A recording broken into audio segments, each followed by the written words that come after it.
Oi pessoal, bem-vindos ao nosso programa Viver Mais, porque o importante é a gente viver com mais saúde, com mais leveza, com mais autoestima e com mais bem-estar.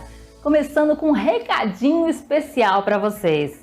O autocuidado é a melhor lição de vida que você pode ter. Pratique o autocuidado, explore todas as possibilidades e siga na direção que o seu coração apontar. Aprenda como se perdoar cada vez mais, assim você irá florescer. Seja gentil com você, com seu corpo, com seus processos, com seu tempo e suas conquistas. Melhore suas habilidades para sentir mais segurança diante da vida.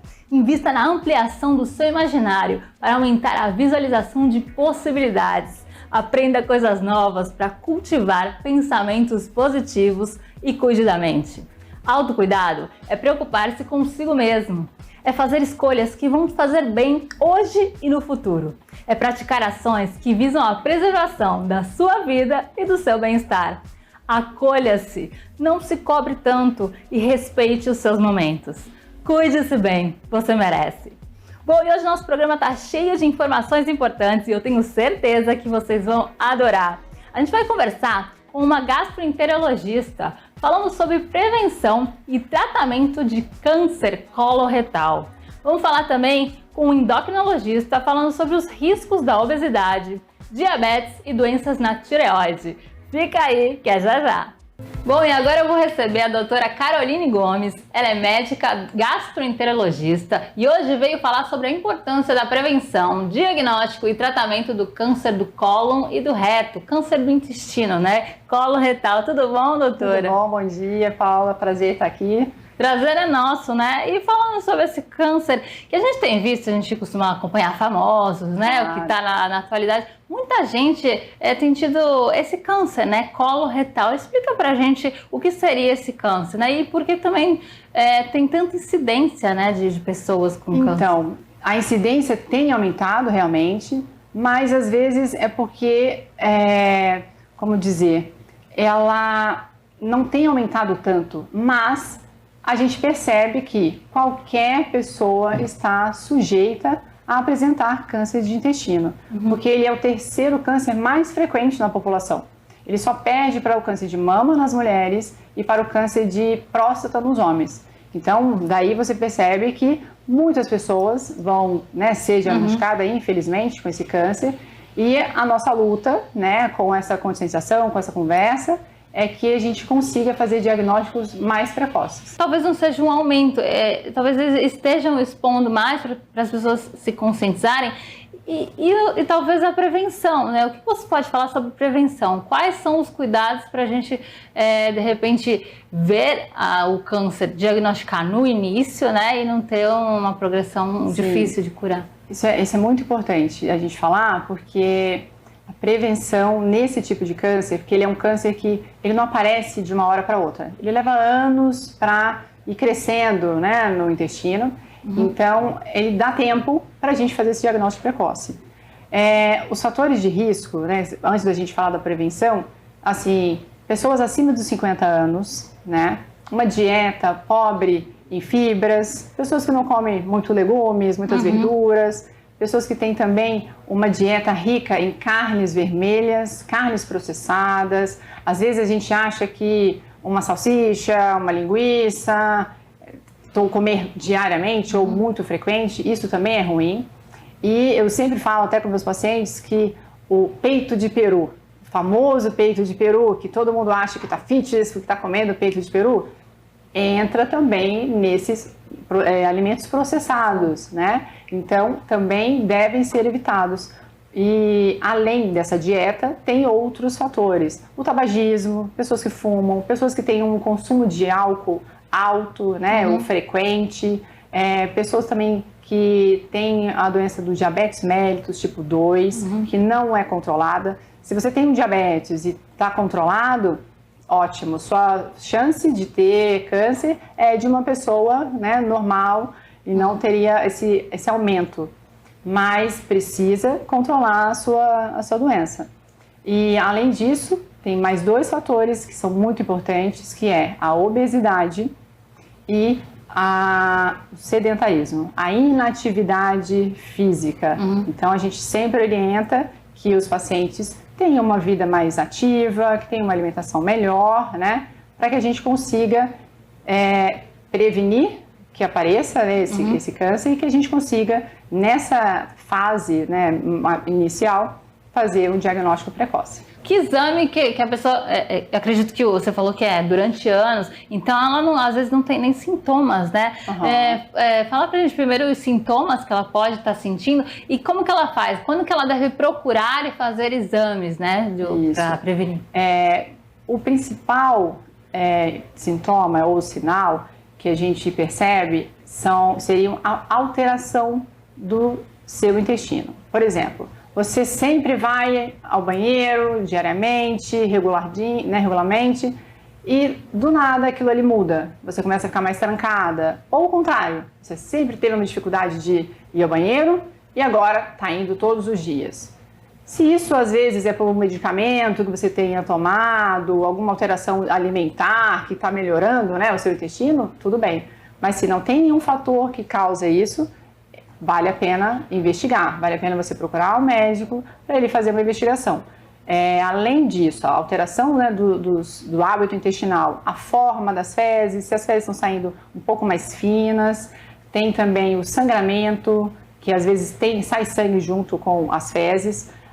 Isso não é um sintoma, um sinal só de câncer de intestino. Outras doenças também podem, por exemplo, úlceras gástricas, gastrite mais intensas, isso daí pode também ter uma presença de sangue nas fezes, mas não seria algo tão volumoso.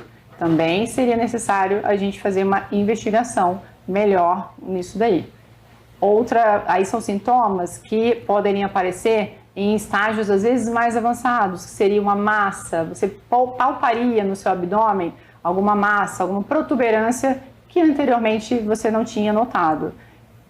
Tem que correr praticamente para o médico para você saber o que está acontecendo, para justamente a gente avaliar e conseguir fazer o diagnóstico precoce. E fazer o exame, né? É importante fazer. Nesse estágio, o que acontece? Nesse estágio de doenças que são potencialmente mais avançadas, a gente faz a colonoscopia ou videocolonoscopia, que é um exame que a maioria das pessoas tem até um receio, né, de fazer, porque é um exame que você tem que fazer um preparo intestinal, tem uma sedação, né? Mas é um exame que é o único exame que você consegue diagnosticar o pólipo, né? Que como se fosse uma verruguinha, né? O câncer ele aparece como uma verruguinha bem pequena e ele vai progredindo.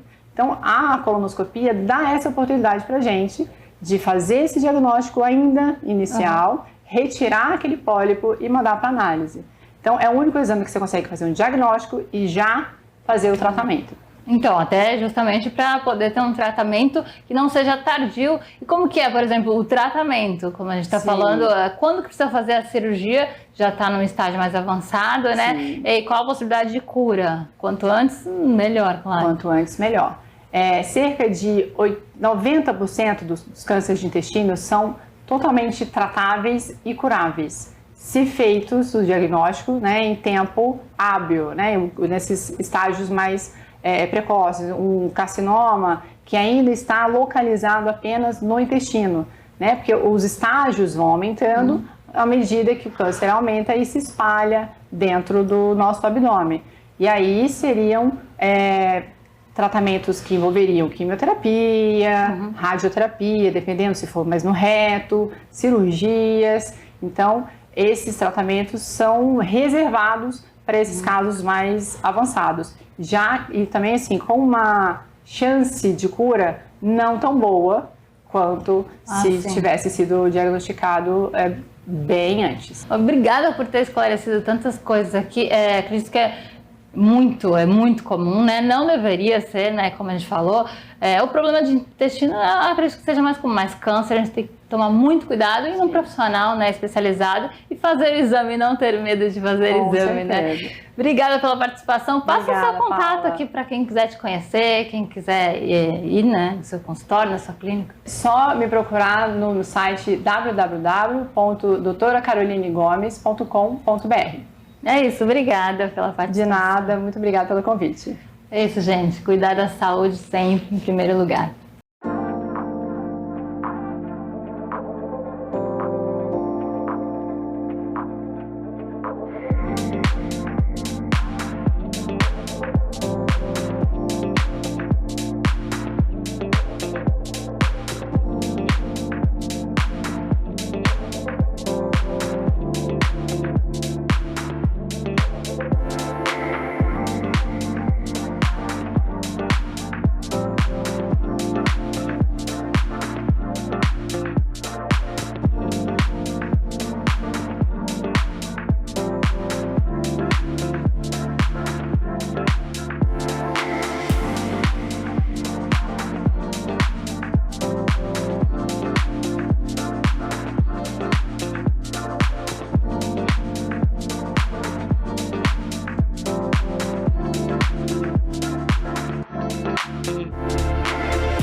E agora eu vou conversar com o Dr. Luiz Piovesani. Ele é médico endocrinologista e nutrólogo e veio falar sobre os riscos da obesidade, diabetes e doenças na tireoide. Bem-vindo aqui ao nosso programa. Eu agradeço pelo carinho, pessoal de casa, essa fera da comunicação aqui, a Paula. Obrigado pelo convite, vocês em casa que estão assistindo, e falar sobre o que eu mais gosto de fazer, né, que é trabalhar, que é a minha área, né, levar informação para a população. E vamos falar então para informar o pessoal sobre a obesidade, né, começando.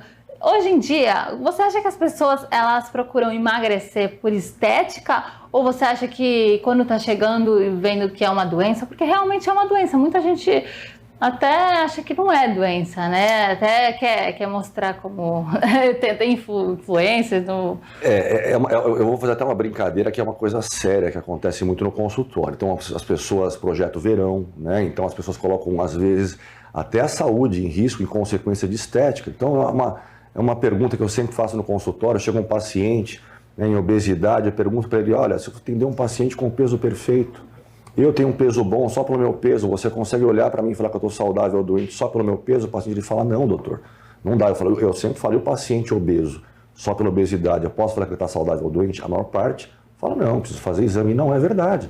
Obesidade, CID de doença, é o Código Internacional de Doença, E66.0.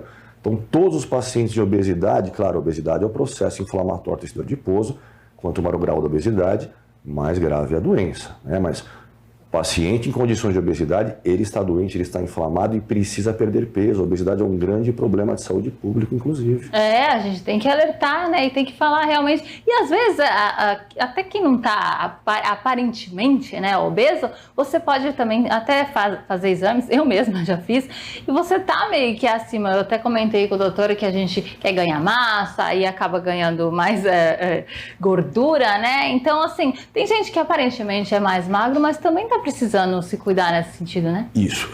Na minha área, como endocrinologista, não é simplesmente a parte estética. Eu tenho doenças, tireoide, né, vários outros problemas de saúde, diabetes, assim por diante. Agora, passar ao médico não é só para perder peso ou ganhar peso, é saúde. Então, fazer os seus exames de rotina, fazer a sua parte, né, a sua taxa hormonal, a sua taxa metabólica. Às vezes o paciente apresenta algum sinal e sintoma.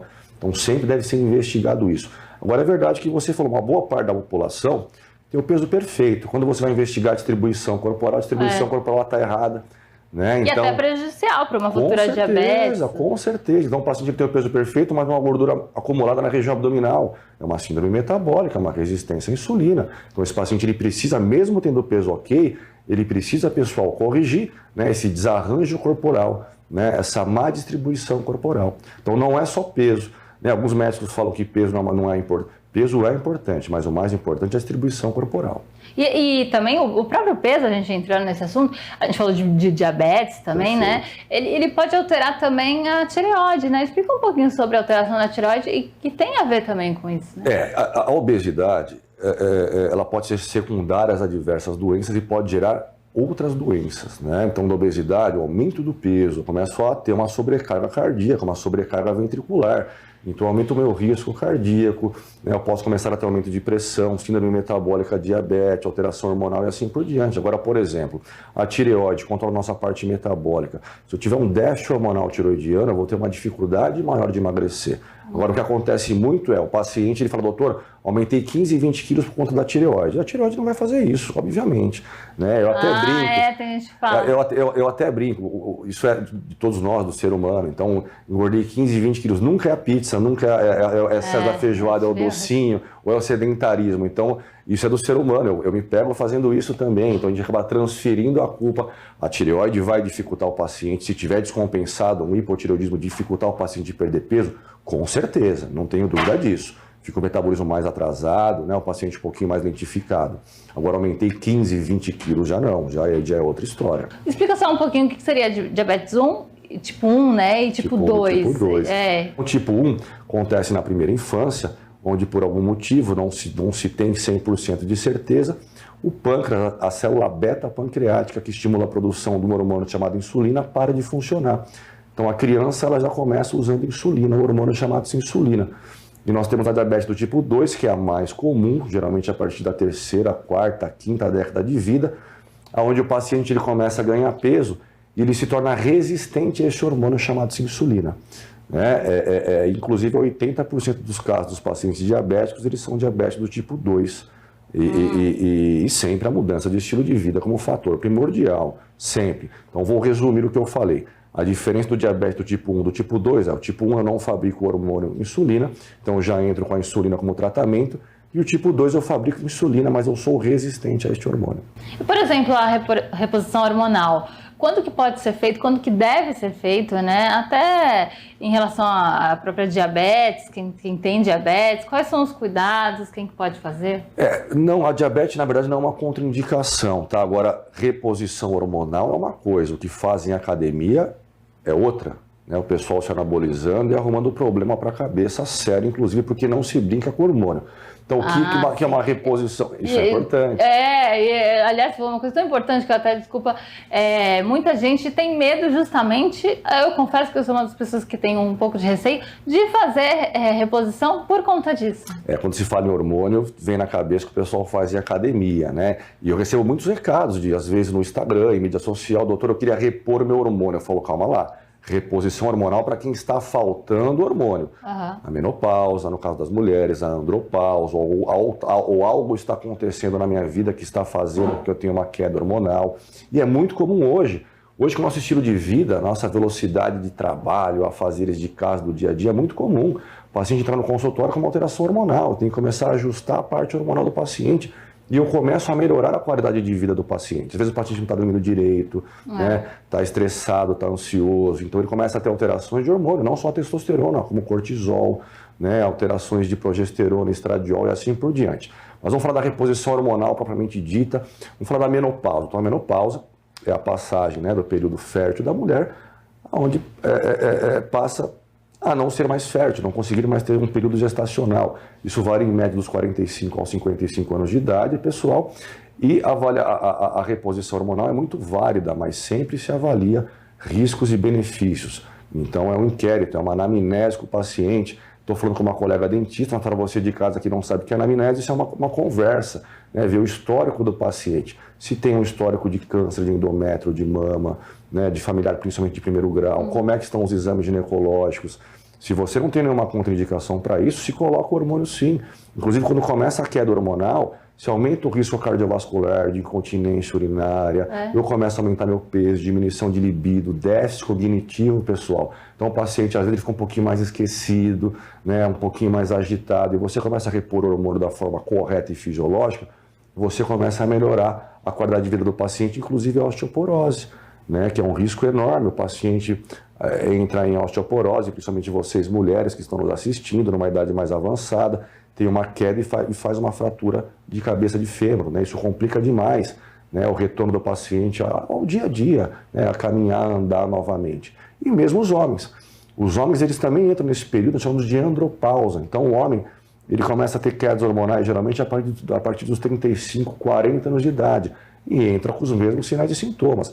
Se eu não tenho nenhuma contraindicação, eu vou repor hormônio de uma forma saudável, sempre gerando saúde. Obrigada pela sua participação, volte mais vezes aqui, né? E fale seu contato para quem quer conhecer o seu trabalho também. Eu atendo no Praia Mar Corporate, na Rua Guaial 66, telefone 3034-6402, tem minha mídia social DR, de Dr. Luiz com S. Piovesani.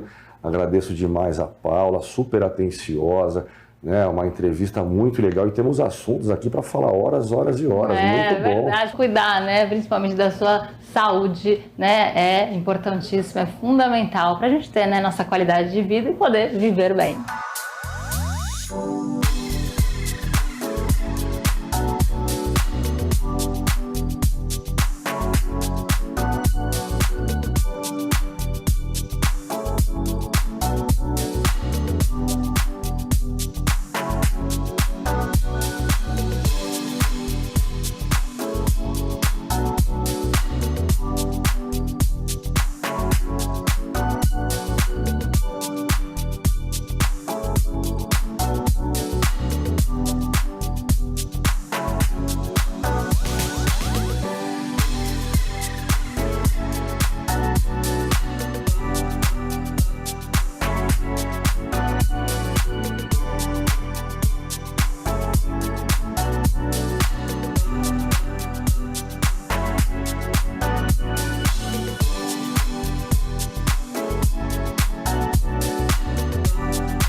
Bom, e agora eu quero dar uma dica para vocês de restaurante, a Churrascaria Tertúlia. Tem anos e anos de tradição, que é um lugar que aquece meu coração, que eu já conheço. Então eu gosto de recomendar para vocês que foi maravilhoso, uma experiência incrível.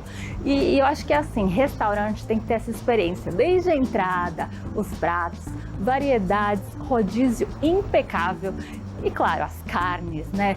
Cortes de carnes maravilhosos. Eu vou mostrar como foi minha experiência para vocês. Eu tenho certeza que vocês vão gostar. Quem não conhece ainda, vai conhecer. Mas eu tenho certeza que muita gente já conhece, que é uma churrascaria de muita tradição em Santos. Vamos ver.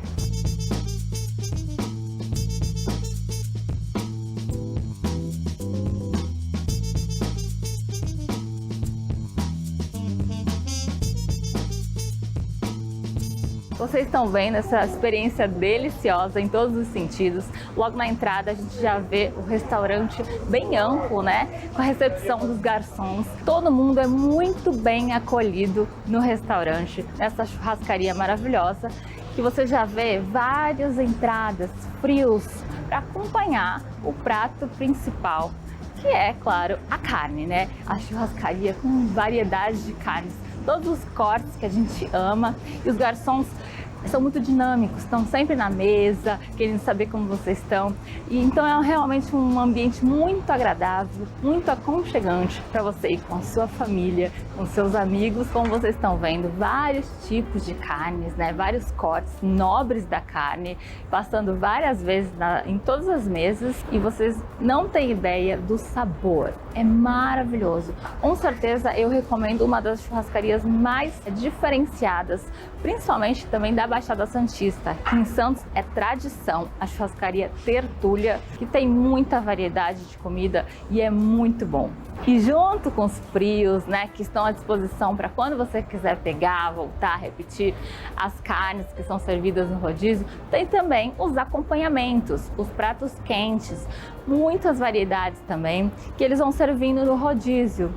Batata frita, polenta frita, banana milanesa, uma delícia, anéis de cebola, arroz carreteiro, queijo derretido, muita coisa boa para acompanhar também, pastelzinhos de carne, uma delícia. É só você pedir, eles trazem também na mesa para vocês a carne que você solicitar, que você tiver com vontade de comer novamente, e é uma delícia, eu tenho certeza que vocês vão adorar. E claro que eu não poderia deixar de experimentar os drinks da casa.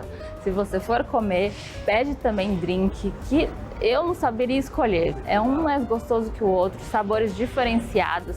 O serviço também dos drinks é diferenciado, licor ao final. Vocês vão adorar, não pode faltar. E claro, para fechar com chave de ouro essa experiência, tem que pedir uma sobremesa, que eu particularmente amo sobremesa. Eu queria pedir todas e eu provei algumas, recomendo, uma mais gostosa que a outra. Doces diferenciados que eu tenho certeza que vocês gostam, os melhores. Tem um cardápio riquíssimo de sobremesas, vocês não podem deixar de pedir, que é uma delícia, é uma das partes mais gostosas da experiência mesmo da Churrascaria Tertúlia aqui da cidade de Santos. Vocês viram? Foi uma experiência maravilhosa, um momento especial mesmo, porque eu quis dar essa dica para vocês. Então, para quem quiser conhecer, tá aqui o endereço dessa churrascaria maravilhosa, Churrascaria Tertúlia, para quem não conhece, e para quem já conhece também, para ir novamente, tá cada vez melhor. Eu quero agradecer a recepção de todo mundo responsável que recebeu a gente assim com muito carinho. Eles estão te esperando para receber vocês também e a família de vocês, amigos, porque como eu falei, eu gosto de lugares que aquecem nosso coração, né? Que a gente possa levar nossa família e as pessoas que a gente ama, né? Então você leva a sua família, seus amigos, realmente é um lugar muito acolhedor e aconchegante, e eu quis dar essa dica para vocês, e a gente te espera lá no restaurante.